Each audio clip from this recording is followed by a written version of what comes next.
Hello friends. आपके लिए एक इम्पॉर्टेंट न्यूज़ है।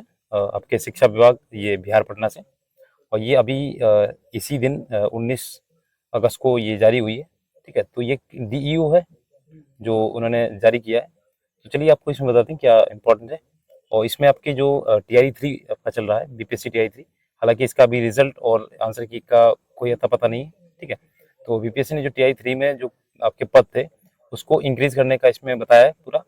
जो भी आपके बैकलॉग में आपके जो पद होंगे इसमें जोड़े जाएंगे उसके बारे में बताया गया। ये देखिए विषय है। ठीक है, सभी जिला शिक्षा पदाधिकारियों को ये लेटर जारी किया गया है।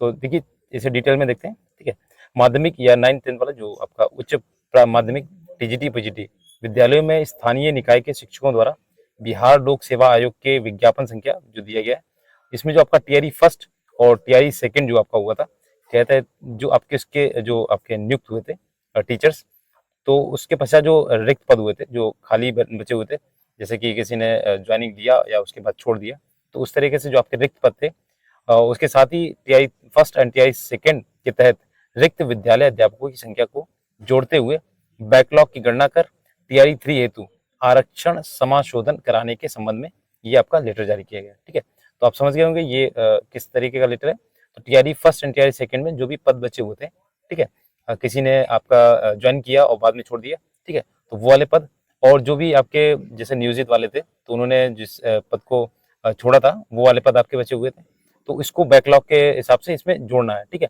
और टीआरई 3 का इसमें समाशोधन करके ये आपका बताया गया है अवगत कराने के लिए।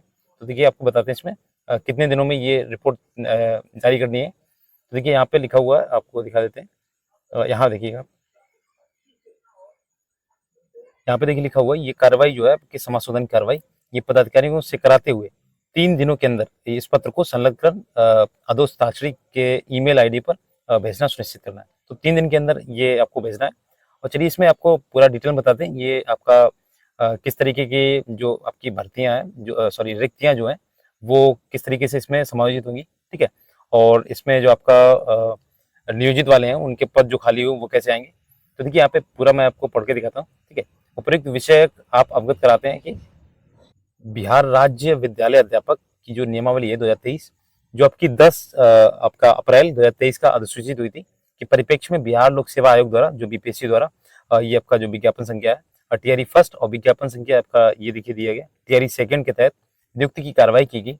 पुनः तृतीय चरण जो आपका टीआरई 3 हुआ, ये री एग्जाम हुआ है। ठीक है, एक बार पेपर जब आपका लीक हुआ था के तहत नियुक्ति की कार्रवाई की जानी है। ठीक है, और ये आपका देखिए यहाँ पे 5-2 यानी कि फरवरी के द्वारा माध्यमिक और उच्च माध्यमिक विद्यालयों में स्थानीय निकाय के शिक्षकों द्वारा बिहार लोक सेवा आयोग जो बीपीएससी है के विज्ञापन में जो आपका प्रथम चरण है टीआरई फर्स्ट और ये आपका टीआरई सेकंड के तहत नियुक्त होने के पश्चात उत्पन्न रिक्त को विद्यालय अध्यापक के पद हेतु प्रत्यार्पित करते हुए TRE first and TRE second के तहत रिक्त विद्यालय अध्यापकों की संख्या को जोड़ते हुए नियमानुसार आरक्षण समाशोधन कराने का निर्देश दिया गया था। ठीक है, तो उस समय दिया गया था, और इससे पहले एक आपका नोटिस आया था, उसमें बोला गया था। ठीक है, तो आपके द्वारा बगैर बैकलॉग की गणना किए हुए आरक्षण समाशोधन की कार्रवाई कर विभाग को प्रेषित किया गया था। तो जब उन्होंने बोला था कि आप जो रिक्त पद है उसे आपको टीआई 3 में समाशोधन करना है, ठीक है, तो उन्होंने बैकलॉग की गणना किए बगैर इन्होंने आपका जो रोस्टर था वो बनाया था और उसे शिक्षा विभाग को जो भी है सौंपा था। ठीक है, तो उसी के संबंध में कि दोबारा से इन्होंने बोला कि उसे फिर से संशोधित कीजिए और बैकलॉग की गणना करनी है इसमें। ठीक है, तो आप सभी के द्वारा भेजे गए रोस्टर पंजीकरण को समेकन कर सामान्य प्रशासन विभाग को भेजा गया था। ठीक है, उस समय भेजा गया था, जिस पर सामान्य प्रशासन विभाग द्वारा आपत्ति दर्ज कराया गया था। ठीक है, और पुनः निदेशक माध्यमिक शिक्षा के जो भी पत्रांक है आपका 19/3 ये आपका मार्च के द्वारा मंत्रिपरिषद के स्वीकृत विद्यालय अध्यापक के पदों का जिलावार एवं विषयवार संख्या भेजते हुए टीआरई 2 के रोस्टर पंजीकरण के अंतिम व्यवृत बिंदु के पश्चात आरंभ करते हुए आरक्षण समाशोधन की कार्रवाई जिला पदाधिकारी के से कराते हुए भेजने का अनुरोध किया गया था, उस समय किया गया था। ठीक है, अब देखिए सभी जिलों के द्वारा आरक्षण रोस्टर समाशोधन कराकर मुख्यालय को भेज दिया गया है, और ज्ञातव्य है कि माननीय उच्च न्यायालय द्वारा ये जो आपका 2023 में इन्होंने आपका जो अभी 50% वाला जो आरक्षण वाला मामला आया था, ठीक है, 65 के लिए ये आपके सुप्रीम कोर्ट गए थे, और उससे पहले आपके जो पटना हाईकोर्ट में गए थे, तो उन्होंने तो इसे साफ इनकार कर दिया था। फिर ये आपके सुप्रीम कोर्ट गए थे, तो उन्होंने जैसा भी आपका हाई कोर्ट ने कहा था, पटना हाई कोर्ट में, उसे यथावत रहने के लिए बताया गया था कि जो भी आपकी भर्ती होगी वो 50% आरक्षण पर ही चलेगी। तो वही बताया गया यहाँ पे गौरव कुमार एवं अन्य बनाम बिहार राज्य एवं अन्य जो भी है आपके, ठीक है। तो इसमें पारित हुआ था आदेश, ये आप देख लीजिएगा। तो इसमें क्या था, एक्ट जो 2023 को अल्ट्रा वायर्स कर दिया गया, मतलब इसे जो आपका 65 है उसे रद्द करते हुए जो आपका पिछला वाला था 50%, उस पे ही इन्हें मतलब रोस्टर बनाना है, ठीक है। जो भी प्रक्रिया करनी है आपकी, तो 50% पे ही करनी है, ठीक है। तो इस प्रकार आपके द्वारा टीआरई 3 के तहत दोनों बार भेजे गए जो रोस्टर है पंजीकरण निरस्त समझे जाएंगे, ठीक है। तो मोस्ट इंपॉर्टेंट यहाँ पे लाइन है, जो आपका 2 बार भेजा गया था, एक पहली बार 65% का, ठीक है। दोबारा जब भेजा गया था, उन्होंने बोला गया था जो रिक्त पद है वो दिखाने हैं, तो उन्हें बिना बैकलॉग की गणना किए हुए दोबारा से एक रोस्टर बनाया गया था। तो दोनों ही रोस्टर को यहाँ पे निरस्त कर दिया गया है और फिर से दोबारा से आपका एक नया रोस्टर बनाने के लिए कहा गया है। तो अतः आप सभी से निर्देश किया जाता है कि जो आपका टीजीटी और पीजीटी है कि विद्यालय स्थानीय निकाय के शिक्षकों द्वारा बिहार लोक सेवा आयोग के विज्ञापन, इसके तहत तैयारी फर्स्ट एवं तैयारी सेकंड के तहत नियुक्त होने के पश्चात उत्पन्न रिक्त जिसे मंत्रिपरिषद के द्वारा विद्यालय अध्यापक के पद हेतु प्रत्यार्पित किया जा चुका है के साथ तैयारी फर्स्ट एंड तैयारी सेकंड। तो यहाँ पे जो बात कही गई है वो आपके जो नियोजित शिक्षक थे, तो उन्होंने तैयारी फर्स्ट में और तैयारी सेकंड में जो अपने जगह पाई थी, तो उसके बाद उनके जो रिक्त पद हुए थे उसकी बात कही जा रही है, ठीक है। तो रिक्त विद्यालय अध्यापकों की संख्या को जोड़ते हुए जो पूर्व से ही जिलों द्वारा संख्या प्रतिवेदित है, जो उन्होंने पहले से भेजी थी। तैयारी 2 के रोस्टर पंजीकरण के अंतिम दैवव्रत बिंदु के पश्चात आरंभ करते हुए बैकलॉग की गणना और तैयारी 3 हेतु आरक्षण समाशोधन की कार्रवाई जिला पदाधिकारी से कराते हुए 3 दिनों के अंदर, इसमें मैंने बताया था आपको 3 दिनों के अंदर ये आपका जो पत्र है के साथ संलग्न प्रपत्र अधो हस्ताक्षरी के ईमेल आईडी पर भेजना सुनिश्चित करेंगे, ठीक है। तो ये जो तीसरा रोस्टर है ये आपका क्लियर हो जाएगा, इसमें कितनी भी वैकेंसी आपकी रहेगी, ठीक है। और 50% आरक्षण पे ही आपका ये रोस्टर तैयार करा जाएगा, ठीक है। जो आपने नोटिस जब आपने फॉर्म भरा था, तो उस टाइम जो आपका उसमें जो पद थे वो 65 आरक्षण के तहत आपके जारी किए गए थे, तो उसे यहाँ पे निरस्त करते हुए आपका 50% वाला आरक्षण जो है यहाँ पे लागू किया जाएगा और उसमें आपके पद जोड़े जाएंगे, ठीक है।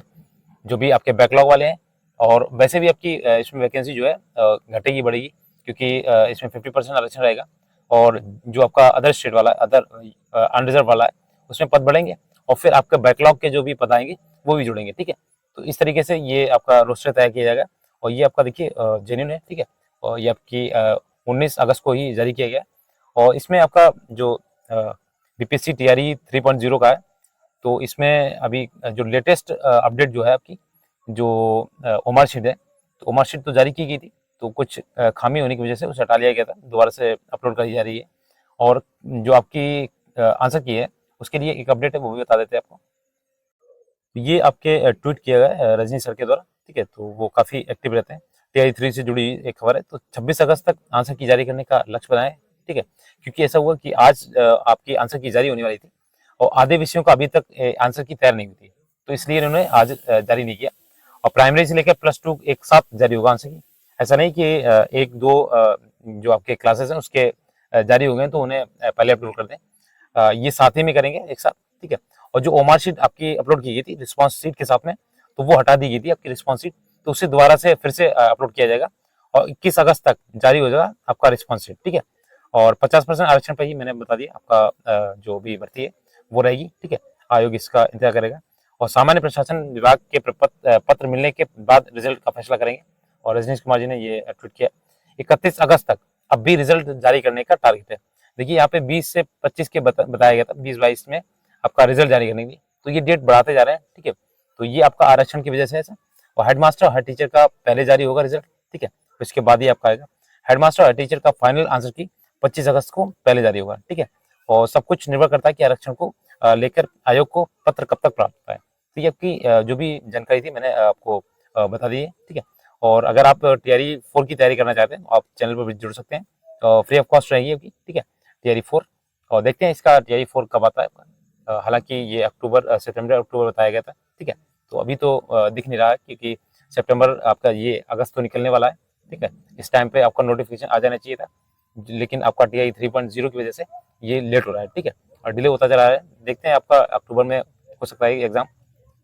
अगर वीडियो अच्छा लगा तो प्लीज़ शेयर कीजिएगा फ्रेंड्स के साथ में, और आप चैनल पर विजिट कीजिएगा एक बार, काफ़ी अच्छा कंटेंट मिलेगा आपको। Thanks for watching.